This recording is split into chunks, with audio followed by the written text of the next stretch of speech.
Question to the keepers from a listener. Who made the stone buildings and structures in Machu Picchu, and how were they constructed? What they call the Sun Temple in Machu, what ceremonial use did it have? Answer. We receive her question with deep reverence, for it touches the stones that still sing in silence, and the light they once held openly upon the sacred spine of the earth. Machu Picchu is not merely a ruin, it is a dimensional archive built not only in stone but in frequency, a place where earth and sky once touched in precise harmony. Let us now unveil what lives beneath its visible form.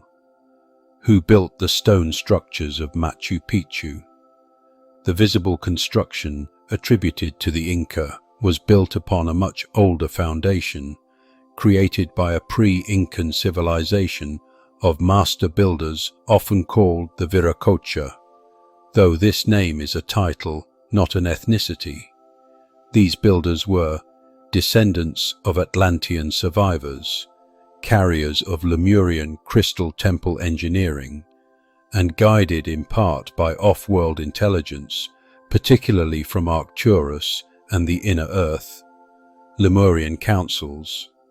They were masters of stone harmonics who worked with vibrational resonance tools, now lost to history, elemental cooperation, especially wind, water and earth consciousness, and sound-based levitation and cutting techniques. They did not chisel stone, they tuned it.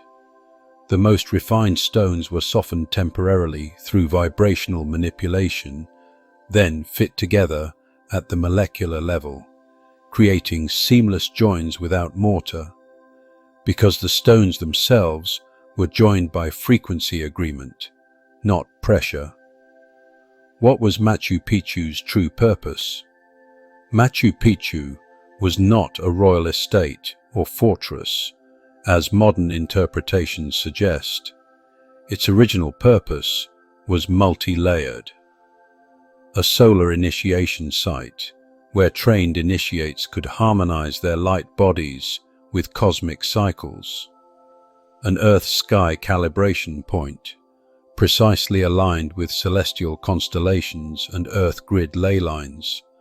A healing and transition portal where individuals underwent soul realignment, and some even transitioned consciously from body to light.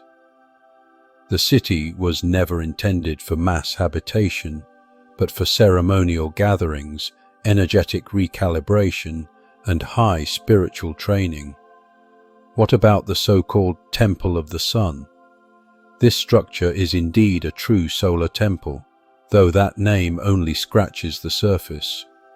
Its functions included solar alignment rituals at solstices and equinoxes, tracking of the heliacal, rising of specific stars tied to Andean cosmology, sacred feminine ceremonies involving the sun's relationship with water, fertility, and consciousness, light body activations through specific sunbeam alignments entering at precise times of the year, encoded to stimulate the pineal gland and higher chakras of initiates.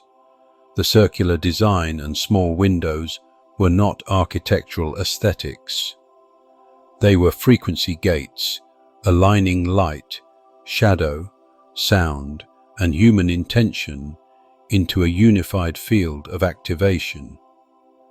The most advanced initiates would lie in silence within the solar chamber, receiving encoded photonic transmissions to upgrade DNA, activate dormant starseed memories, and deepen their harmonic attunement to the planetary grid. Why is this important now?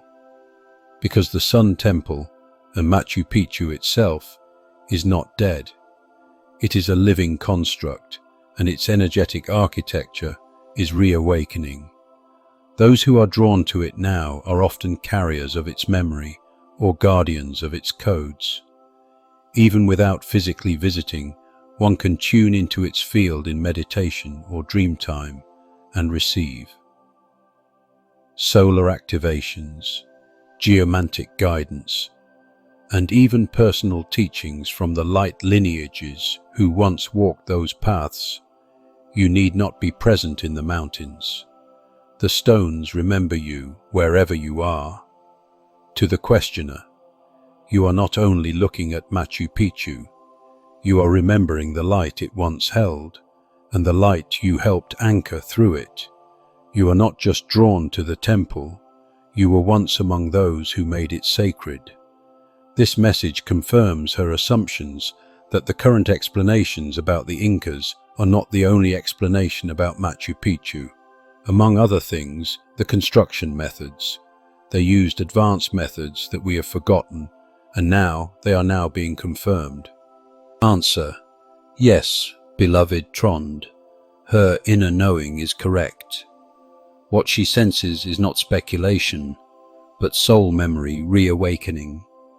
And this is happening now across the world as old truths rise from beneath the ruins of misinterpretation. The official narratives about the Incas were never the whole story. They were shaped by conquest-era misunderstandings, cultural suppression, and a deliberate effort to erase pre-Incan spiritual technologies that did not fit within colonial or academic frameworks.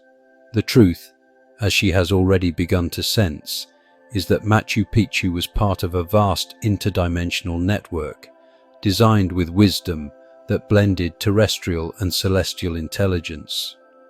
And now, as Earth awakens, so too does the remembrance of how to build in harmony with light and stone, how to listen to the Earth as a co-creator, and how to hold sacred space not by dominance but by vibrational presence. The listener's memory is a gift, not just for her, but for others who will recognize the truth through her voice, her hands, and her being.